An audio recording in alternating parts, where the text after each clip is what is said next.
I was in a really scary spot because my burn was 6 figures a month at that point. And I basically was making enough revenue to cover that. And so I paid myself a salary as an owner of the company, but I wasn't paying myself a massive salary by any means. And I was pouring all that money into hiring top talent, our ad funnels, and growing the company. It was continuing to invest for growth. And that's all I could think about for the last, 4 years basically, or at least the first 4 years of growing it. And it worked. I'm Dave, and welcome to the AdOps Architect podcast, where we break down the business models, tech stacks, and systems that drive real growth in the advertising world. Today, I'm with Austin LeClear. He co-founded Grow My Ads back in 2020 and has since scaled it up to managing over 50 million in annual ad spend across 100 plus active clients. He's built one of the largest Google Ads education channels on YouTube and runs one of the top Google Ads training communities on School called PPC Copilot. Austin, welcome to the show. Yeah, Dave, appreciate it, man. So, Austin, one of your recent LinkedIn posts talks about how you almost shut down your agency in 2024. Can you share what that experience was like? Yeah. So I have been in this space for over 10 years now. So I'm just getting older. But Grow My Ads was launched officially as like a brand in 2020, December of 2020, I believe. And I had another agency before then that was pretty impacted by COVID. And so Grow My Ads was something I wanted to start fresh from with my business partner, Luke Donahue. We were doing some work together more on a freelance level, but we wanted to establish like a real brand. And so we were willing to invest our money into like, let's grow a real thing versus just like hustling for personal income basically and being freelance guys forever. And again, I had my other agency that Luke's though, that was his only thing is like kind of the freelance stuff at that time. So we launched Grow My Ads. And it was basically just our side clients that we had at the time between Luke and I. And we decided to just pour into like growing the brand of Grow My Ads. So actually back then, I one of the first things I worked on was SEO. And I thought, that was going to be like our big channel at one point. And then thankfully I did, because it actually does still do well for us. It's not like we don't crush with it, but it does generate deals for us. But we, both Luke and I were like hungry and very hustle type. So we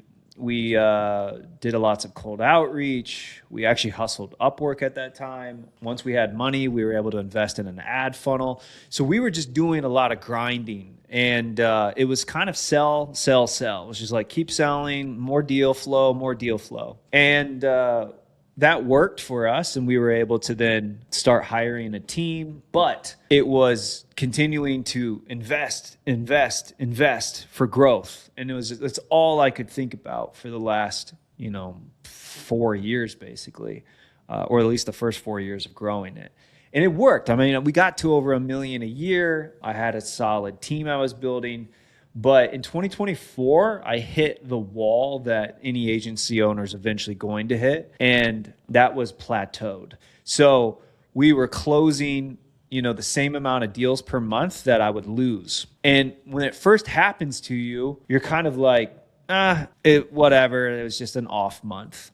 Then it happens the next month, and then it happens the next month. And then eventually it sinks in, and you go, oh, I'm kind of stuck. Like, I can't outsell this right now. There was no levers for me to outsell it. And that's exactly what I tried doing in the beginning is we need more sales. That was the answer.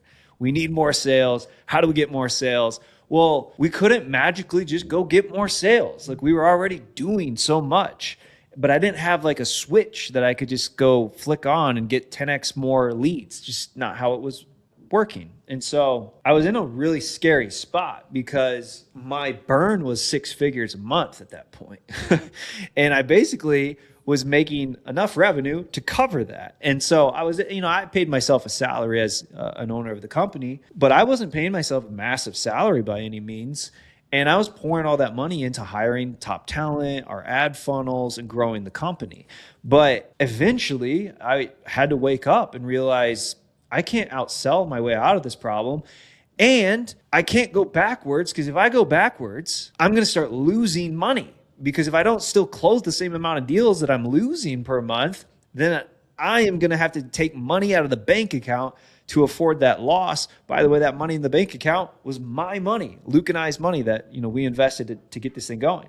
So it was a scary spot to be in. And, I contemplated shutting the thing down and just going straight into like, I'm going to go back to just being like consulting. I could go triple, quadruple my income right now just by doing that. And that's not what I wanted to do. And Luke and I have done that before. Like we made incredible money, as basically just like hustling in the freelance side of things. But that's not, we wanted the big challenge, and everyone told us running an agency or building an agency is stupid and, it doesn't work, doesn't scale. Everyone gets, it's like SaaS companies or affiliate marketing or this or that, and or starting courses, whatever it may be. But agency model was like for stupid people. But we thought, no, we're building a real company, we're building a real thing, and we do believe we can compete with the big players. It's not like they have something we don't. We'll figure this out. So we just were, we liked the challenge for sure. So we were determined to figure it out. And, I was determined too, but also I'm like, I'm not dumb. I'm not going to go lose money now. And so we've got to figure this out. And we did. And it's funny because I look back now, I'm like, wow, I was just so naive. But we had to restructure everything we were doing. And essentially, we were nothing more than a sales organization. Yes, we were good at ads, but we weren't good at managing a company. And once we realized that, we went to work. Thankfully, I hired a mentor, a guy by the name of Nick. I forget his last name. I feel bad now. Agency Acquisitions is the company he runs.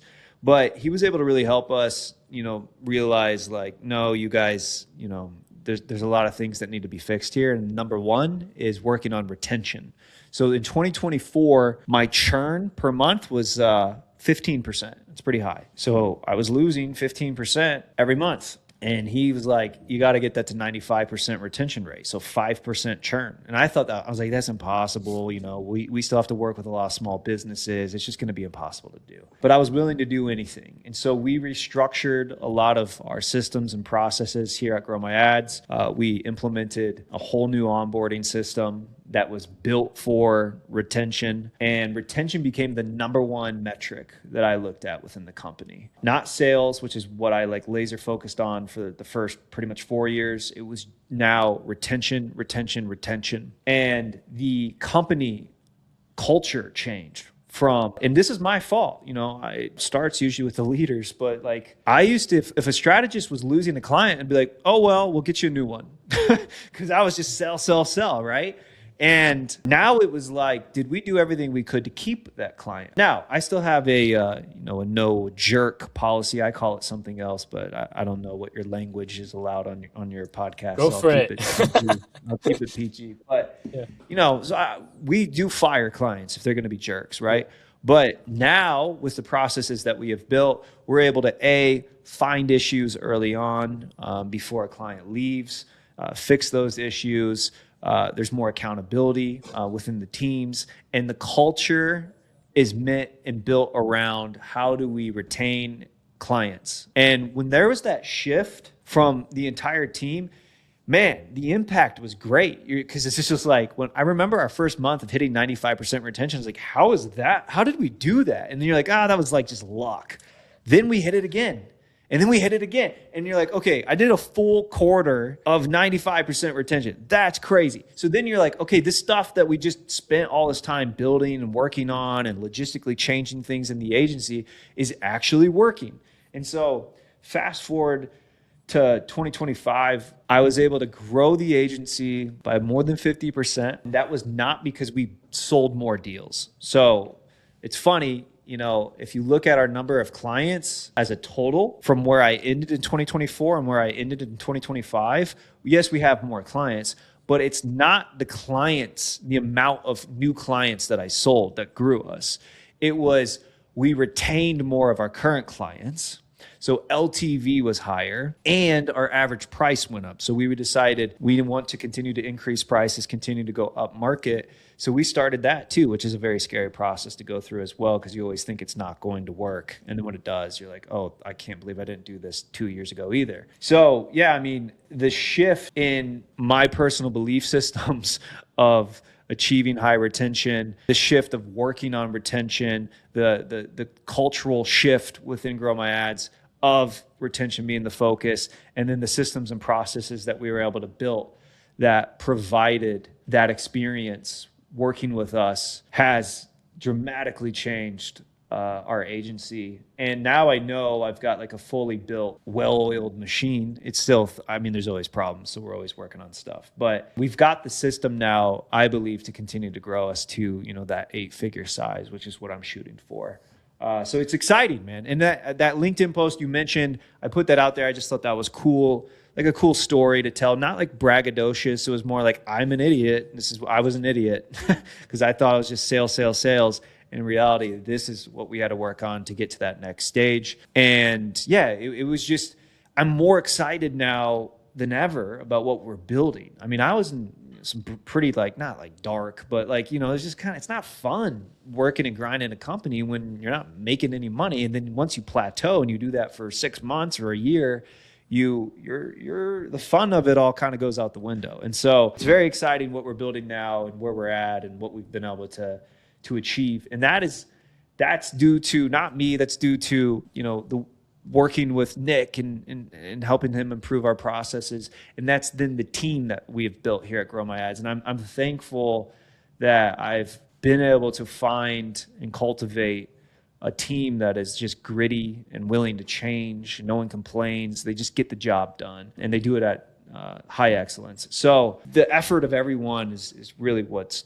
caused the final outcome to be where we're at today. But it's just starting. So for me, it feels like I'm just now at a spot where it feels like, okay, it's just now getting going. It's taken all this time to get here, but I'm just super excited for what we're building now. That's like such an inspirational story. And I'm sure, again, there's so many agencies out there that are having this churn problem. It's not just, it's like a pretty universal problem.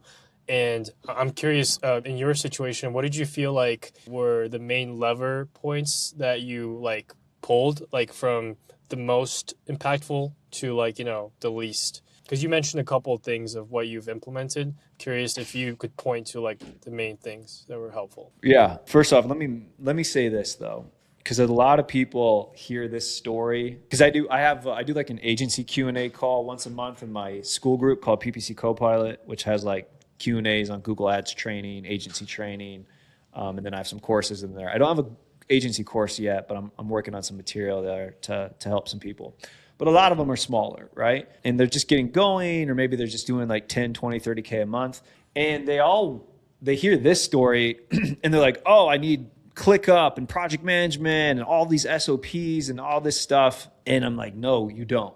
You don't need any of that, actually. So think about it. I was able to get to 7 figures. We were doing well over $1 million a year, and I didn't have any of that. We had certain processes, obviously. We had to with that many clients at that point, but it wasn't sophisticated by any means. What a lot of people want to focus on then is they think it's systems and SOPs because they read the book Traction or they watch these YouTube videos. And they're like, oh, I need all of these systems and SOPs before I'll be successful.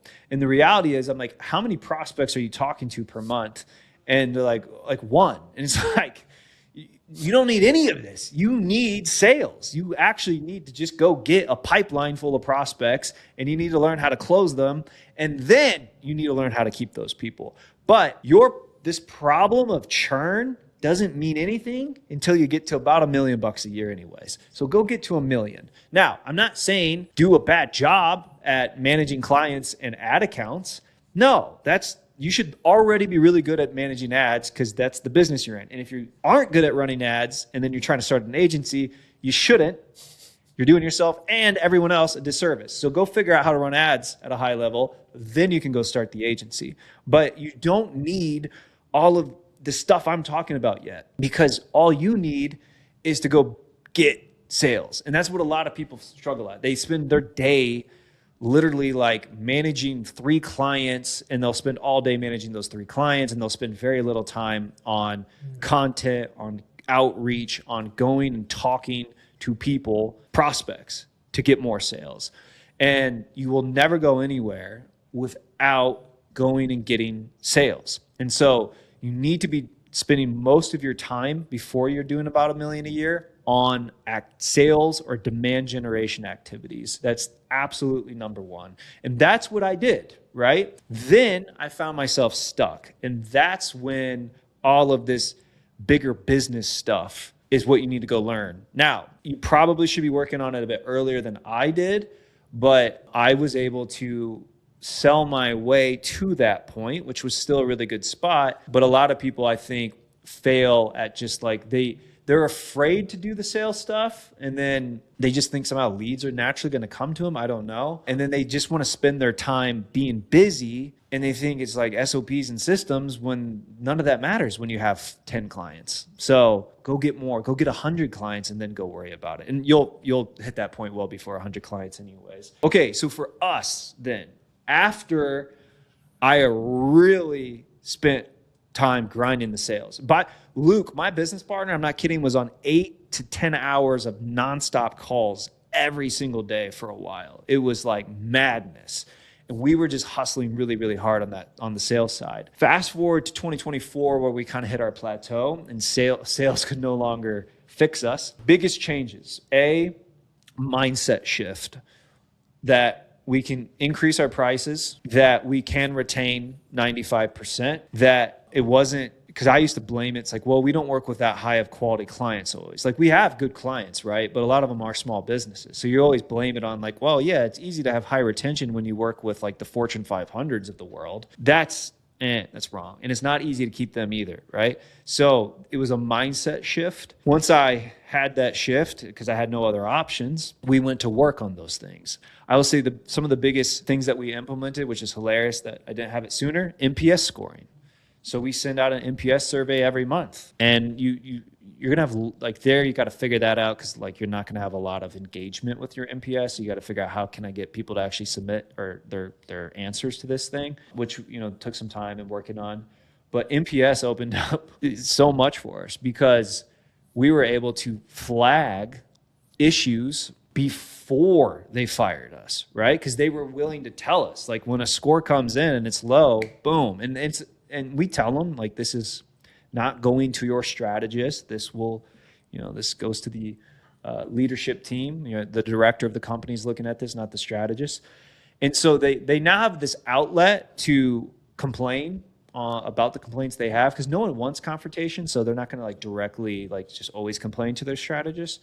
And before, we would lose clients, and strategists would be like, I don't know, they were happy, things were great, performance was good. And we would look at the performance metrics and be like, actually, performance was good. So I don't know why they left.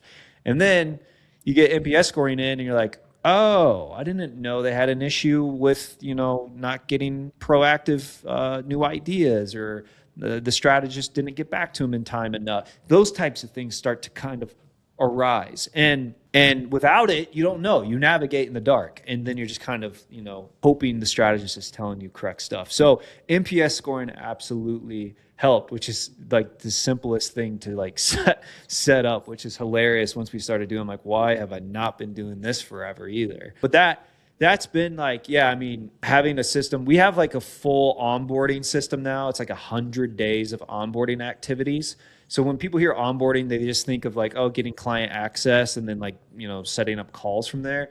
Like, we have a whole sort of checklist of activities that are planned out for the next 100 days, because that to me is the most crucial time frame of a client's life. We know if we can get them past 3 months of working with us, they're going to be very, very sticky.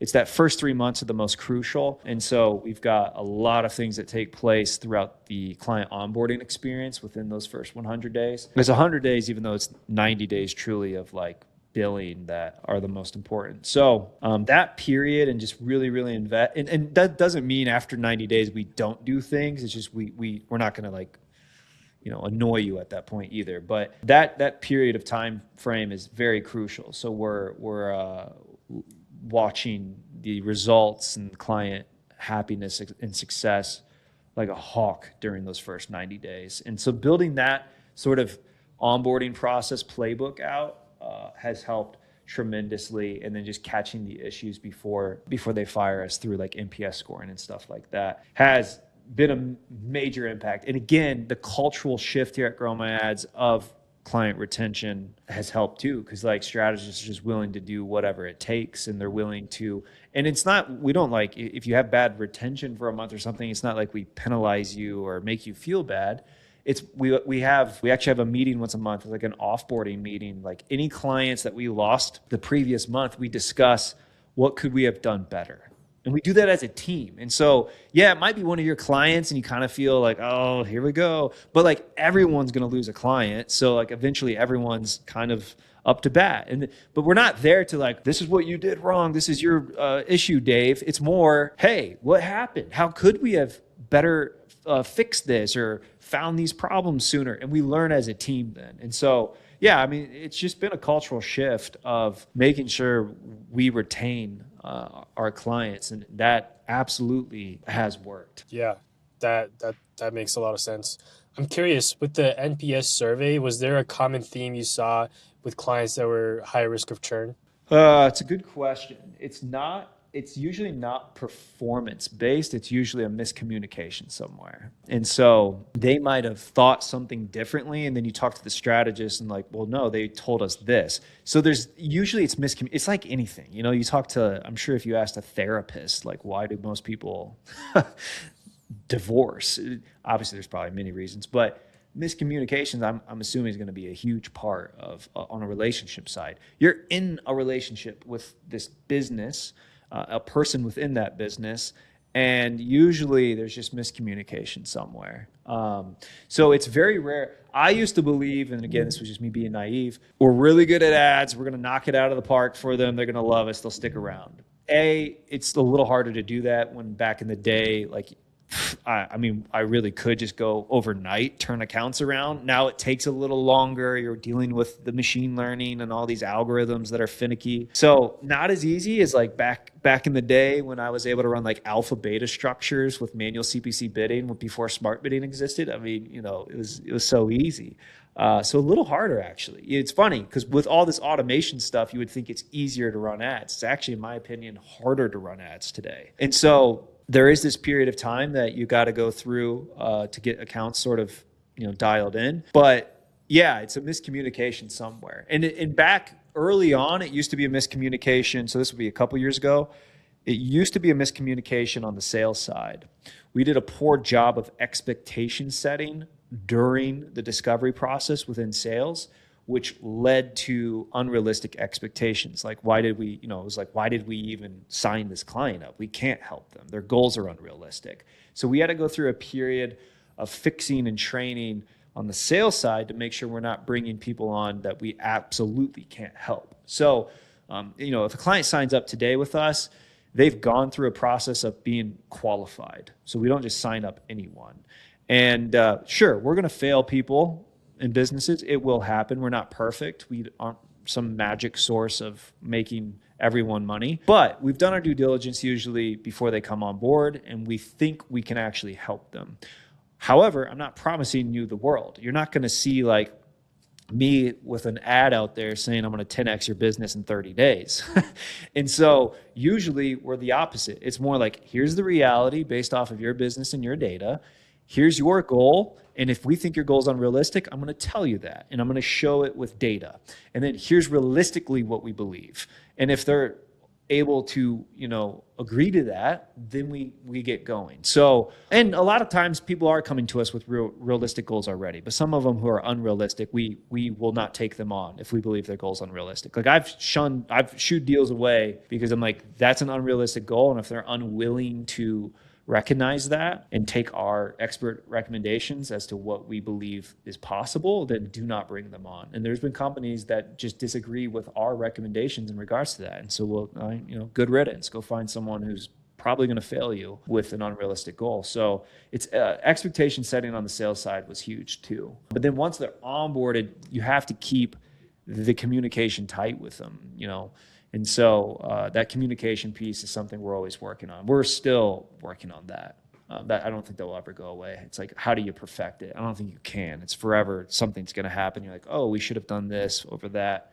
So just naturally trying to get better. Do you think there's such thing as over communicating with clients? Uh, yeah, I actually do. Yes, because like I've hired vendors before for Grow My Ads that have definitely like to a point it's like you're annoying, and so I'm gonna stop.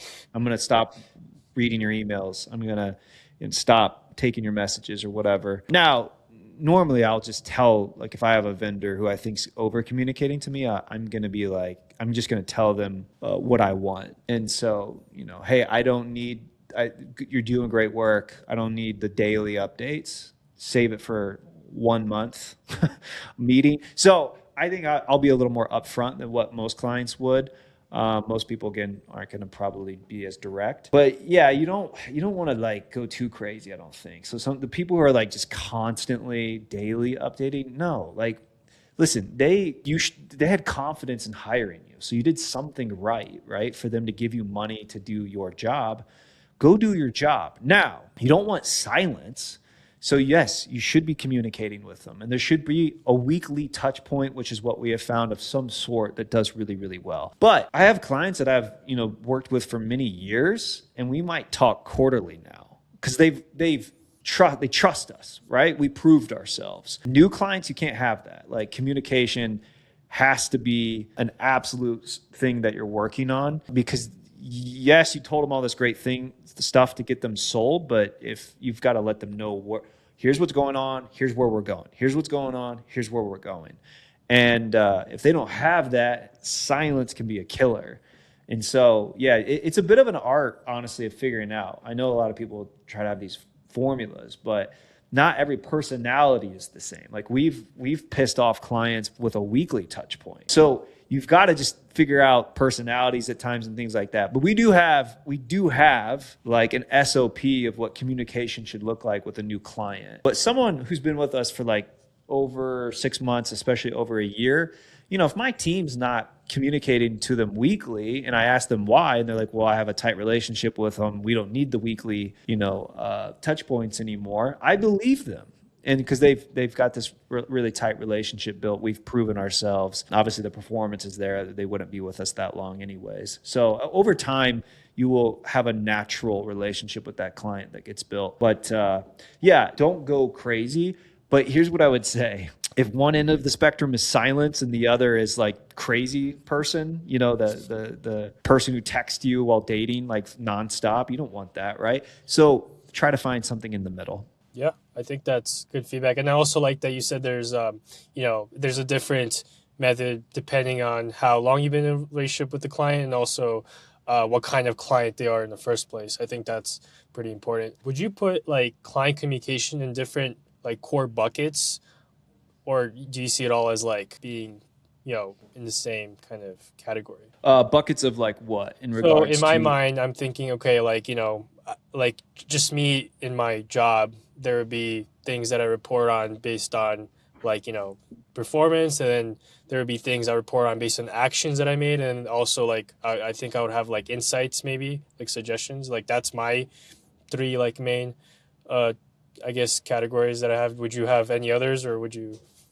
group those? Yeah. So listen, communication is, in my opinion, more important than performance. So you will need the performance, right? But you're not going to outperform your way to being the biggest agency in the world. And like, it just won't like happen. So it's a mixture of this relationship communication piece plus performance. And, we've lost deals, or not necessarily deals, I suppose, but we've gone after some companies before, got into the mix of like auditing their accounts and things, and had like what I thought were like home run audits of like, it's a no-brainer to hire us. And we wouldn't get those deals because they're like, they're like, I thank you for all this, but I cannot part ways with my current partner, whether it was an agency, a freelancer, whatever. They're like, I've been working with them for 5 years. I want to give them a second chance. I really like them, whatever it might be, right? So, and not everyone's that loyal, but there was that relationship piece that was built. So I'll give you an example. Someone who's an like rock star level ad specialist, okay? And then you've got we'll just say mediocre. They're going to do a good job, good enough job, right? Obviously, good enough to get hired by us, but they're really good at communication. And then the sort of rock star level nerd who's just incredible, like somehow at like ads all the time, but they're just like terrible at communication. I'm going to hire the person who can communicate and is like not as good on the ad side. Why? They can be good enough. You don't have to be the John Moran of ads, right? To win at this, and especially at the agency level. Because when you're scaling, you can't go hire 100 John Morans. It's impossible to scale an agency like that. John Moran is a John Moran because he's just this wizard character. He's a unicorn. You're not going to scale a big agency with a bunch of unicorns. So yes, the service deliverability that you have has to be good, whether that's SEO or email or meta ads or AEO and GEO today, Google ads, whatever it is. You've got to be good. You don't have to be John Moran good, but you do have to be good at communication. And so we are always looking for that mixture of both. But I will yield to someone who's good at client communication and good enough at the ad side, because we have a team, right? So if they struggle at something on the ad side, we have a team that can all help. Like, oh, hey, let's do this. We'd recommend probably changing this here, or doing this strategy over here, or building this funnel for them, etc. So we have a whole brain trust that can help on the tactical side of running ads. But I can't have the whole team on a call with a client, and I can't scale that. So you have to have someone who can work with clients. And I will say it's unbelievably important today, but it's going to be more important as we continue on in the future, because I believe as media buying becomes very commoditized, which it's already becoming, right, that you need to be good at a lot of different things, and then you need to know how to communicate the story of all of that. So you're almost turning like a media buyer. Let's say you were just like, I'm a really good media buyer. The days of just being a really good media buyer are becoming, less important. And what is still very important is more acting as a CMO for your clients. And that is, strategy. So you can talk strategy and strategically to your clients at all levels of marketing, but also some business stuff in there. Now, do I expect all my team to understand like unit economics and things like that for an e-commerce business? Probably not, but we try to train on certain things like that. But they can't just be so lasered in on nerdy tactics of a Google Ads account. They need to be working with their clients as a true like growth consultant, and acting and speaking more like a CMO. That's hard to just go hire a bunch of people that can be like that, but we're trying to upskill our team to be more growth consultants in the future, not just really good at like Google ads. And so that's what I'm trying to build here at Grow My Ads with our teams, and not, just find a bunch of unicorn specialists. Because I just think in the future, especially as we're adding more services, I mean, right now it's predominantly Google ads, and then we do meta ads as well, and that's expanding really well for us. But I fast forward 5 years from now, I would assume we will be more full service, because I think you're going to have to, as media buying becomes probably easier. I don't think it's going to be fully automated. I know that's a whole other conversation. Yeah. I think people will be involved, but smart, strategic people will always be something companies will pay for, because you're going to orchestrate all of the media buying through all these different channels to achieve the outcome the business is looking for. You've got to be that person that can kind of talk all of that. And so that's what we're really training on. So I don't care if you're like John Moran level wicked smart. I would love to hire a John Moran level wicked smart person, but usually I'm going to yield right now to someone who also has the client communication side down. Yeah, no, that makes a lot of sense. So it looks like we're running out of time here. So just to wrap things up, if you're an agency owner, if you're just starting out, like you need to get really good at ad buying. You don't need to be the best, but you need to be dangerous. And then once you do that, you need to ramp up sales until you hit a really big number. And then after that, and only then, do you go back to this video and see how to work on client retention and churn? Austin? Yeah, I Yeah. would say, so look, you can get to 1 million through just sales, okay? So if you're under 1 million and you do a time analysis, where are you spending your time? And if you have 10 clients and you spend 80% of your time just like managing those clients, not going to get you got to get to sale. You got to spend a lot of time on sales right now. Content, absolutely should be doing content. Find a channel that resonates with you, whether it's YouTube, whether it's LinkedIn, whether it's speaking at events, whatever. Get in front of an audience. It's slow, but it will pay off in the future. So start doing some content and work on sales. So that's cold outreach, whether it's through LinkedIn, email. I mean, email is pretty hard these days, but if it's personalized, it can still be done. Then you can worry about all of the other churn stuff that I just discussed once you're there. But a lot of you don't need to go build out 100-day onboarding processes like I have at Grow My Ads. You don't have enough sales. So sales is what's going to help you right now. Then if you are an agency owner, freelancer, or even a media buyer watching this, I would say continue to work on the communication piece.